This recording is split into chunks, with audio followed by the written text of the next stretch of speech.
And at what time did you leave your boyfriend in the pub? At 10:15. How do you know? Well, I told him to jump off, and then I looked at me watch to see if I could still get home by bus. Jump off what? A colloquialism, my lord, meaning go to blazes. Oh, I see. Well, the last bus went at 5 past, and it was 15:15, so I decided to walk. Which way?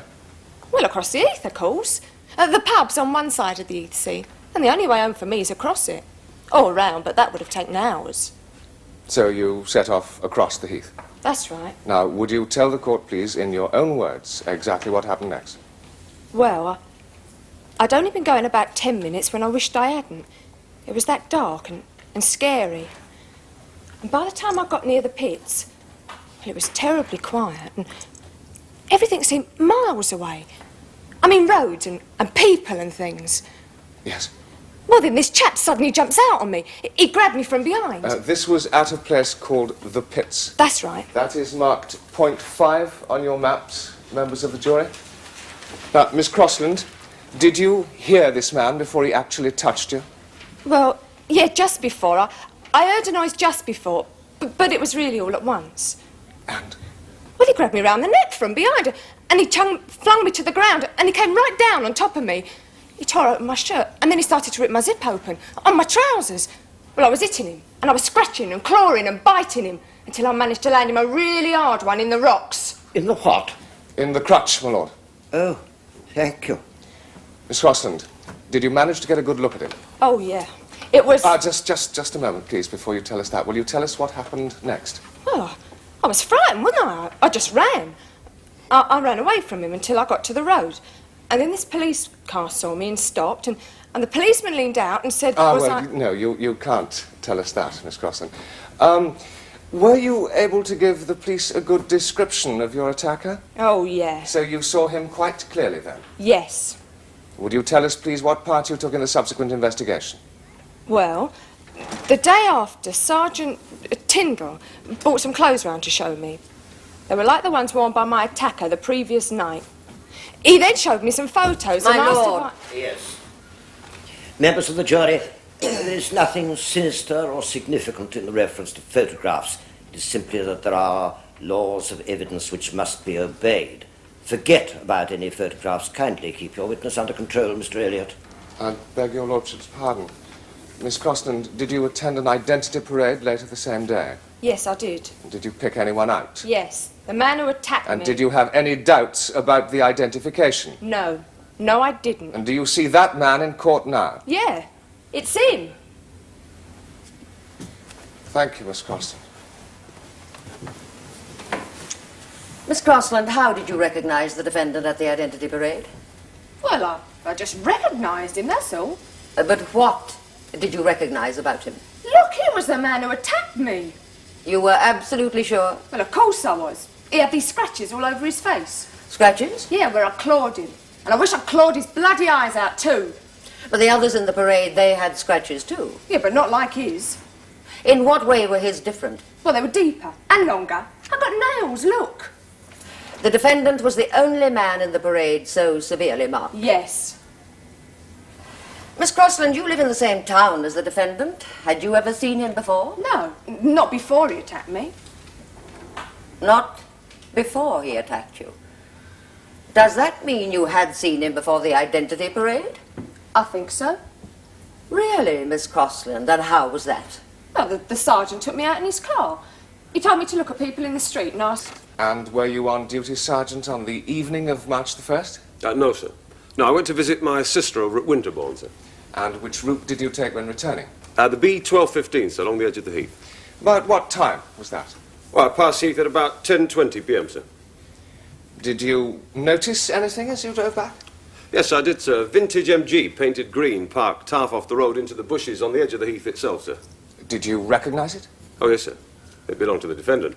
How did you know that? Well, it's very distinctive, sir. It's a 1927 model, and I twice booked it for speeding. That is a wholly prejudicial remark, Sergeant. I beg pardon, my lord. As you were perfectly well aware. Members of the jury will ignore that last remark. Yes. Did you take any action as a result of seeing the car? No, sir. No offence was being committed. When did you first connect it with this case? When I went on to the investigation the following morning, sir, I realised that the defendant must have been near the scene of the attack at the material time, so I went to ask him about his movements that night. You interviewed him? I did, sir, yes, at his home. Did you already know him? Oh, yes, sir.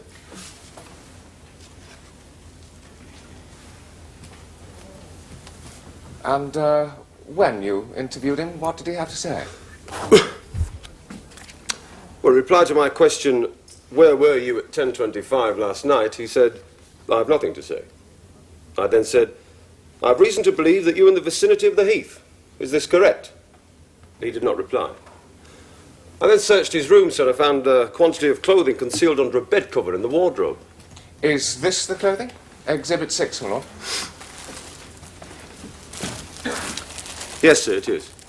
Jacket, pair of trousers and a shirt. What first drew your attention to this clothing, Sergeant? Well, the trousers were badly grass-stained at the knees, sir, and the clothing itself was torn and muddy in places as if he'd been in a fight. Comment. I shall not warn you again, Sergeant. You know the rules of evidence as well as I do. Beg pardon, my lord? Members of the jury, you will pay no attention whatever to any opinion that the witness may express. He is here purely to give evidence as to fact, not to comment upon it. Did you ask the defendant about the clothing? Yes, sir. Yeah, I asked him to identify them as his own, sir, but he refused to reply. Did you ask him to explain the state of the clothing? Yes, I did, sir. But again, he said nothing. I then cautioned him, sir, and requested him to accompany me to the police station. You took the clothes with you? I did, sir, yes. I showed them to Miss Crossland, who identified them as the clothes worn by her attacker. And was there subsequently an identity parade? Yes, sir. At which Miss Crossland identified the defendant. Did she express any doubts about her identification? None whatsoever, sir. Lastly, Sergeant, I imagine you are well aware that the defendant is closely related to a person of some eminence in this community. I am, sir, yes. Did this in any way inhibit your inquiries? I treated it exactly like any other case, sir. Thank you, Sergeant. Thank you. Good evening. May I join you for a second? Hello. Oh, I'd better be going Oh, if you'll please excuse don't me. let me interrupt anything. No, it's all right. Good night.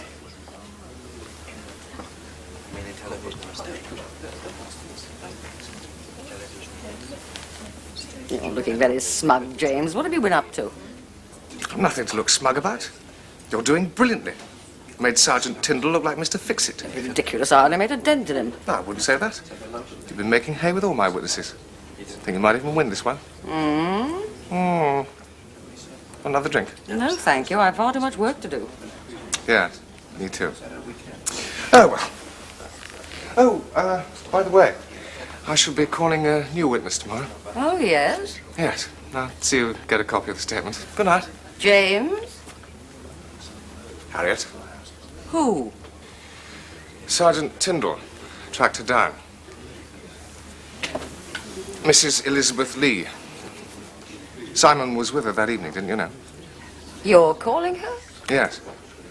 You see, she swears he left her at 9:50, just 40 minutes before the assault took place.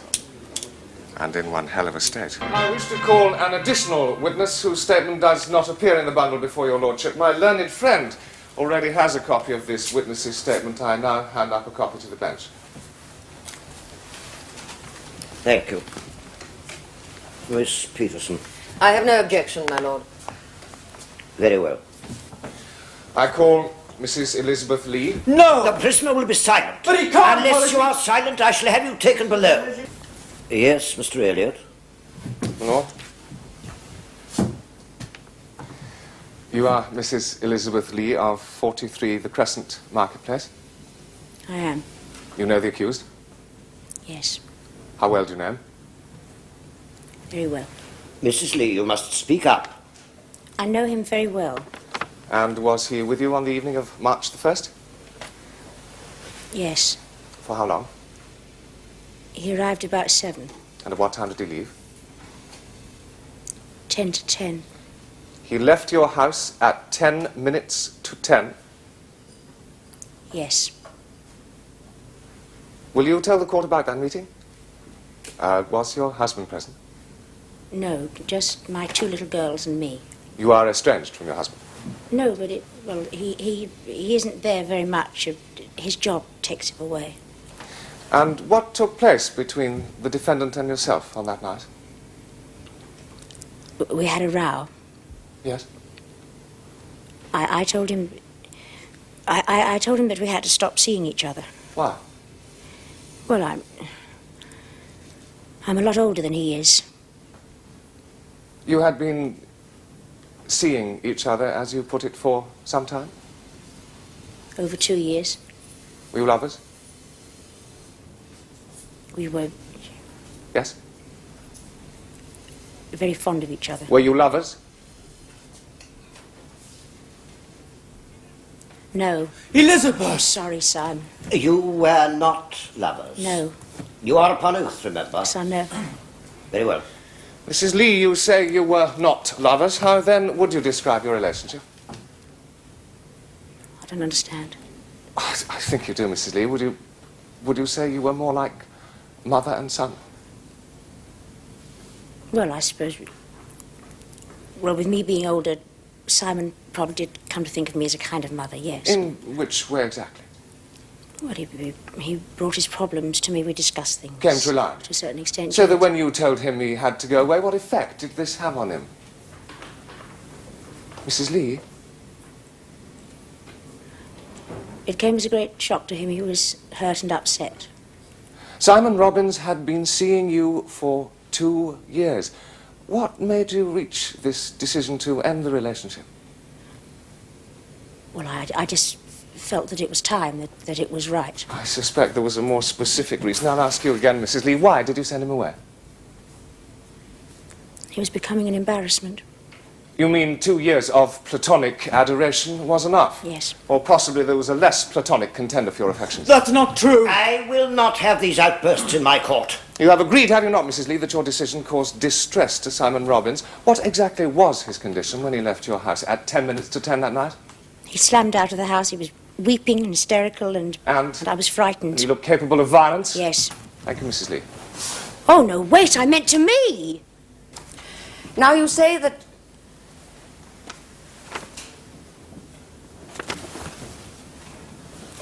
I have no further questions for this witness, my lord.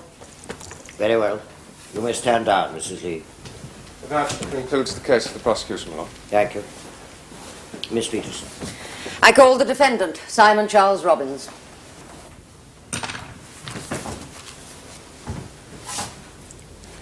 It's a very touching story, Mr. Robbins. It's the truth. Really?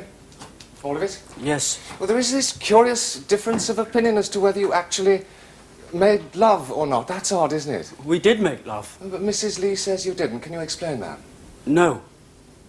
No. I take it you love her. Yes. And your previous silence was a gallant and chivalrous sacrifice in order to protect her so that she should not be implicated in the subtle at the hands of her vengeful husband. Something like that. But why, in that case, did you not reply to the indictment? What? Well, as I've said, I can understand your reasons for not wishing to mention your alibi in order to protect Mrs. Lee. You were telegraphing to her, were you not? You were saying, in effect, I love you so much, look at the sacrifice I am making in order to protect you. A bit of the martyr complex about it, wouldn't you say, Mr. Robbins? A bit of the theatrical. I don't understand. But why refuse to reply to the charges at all? Why not just say, not guilty? I don't recognize the court. Then why are you answering me now? What has made you change your mind, Mr. Robbins? Is it because Mrs. Lee has destroyed your alibi? Or is it because she has said you could not, I beg your pardon, did not make love to her? I could.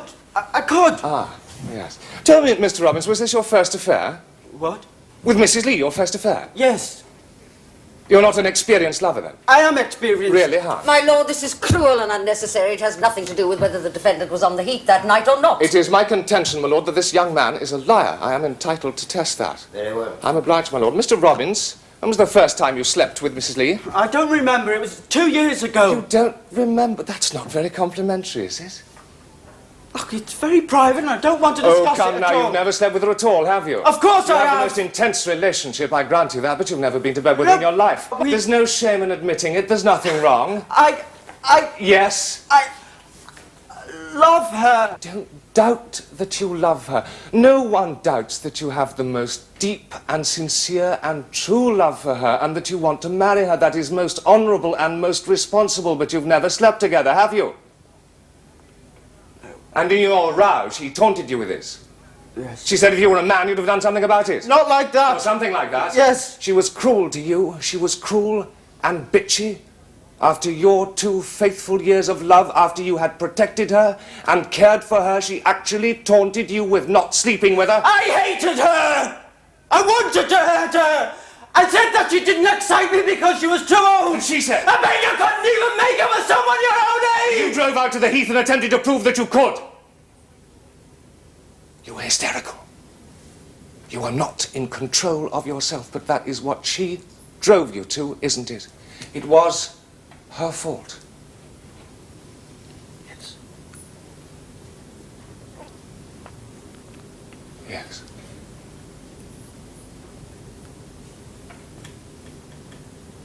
Now, let us come to the details.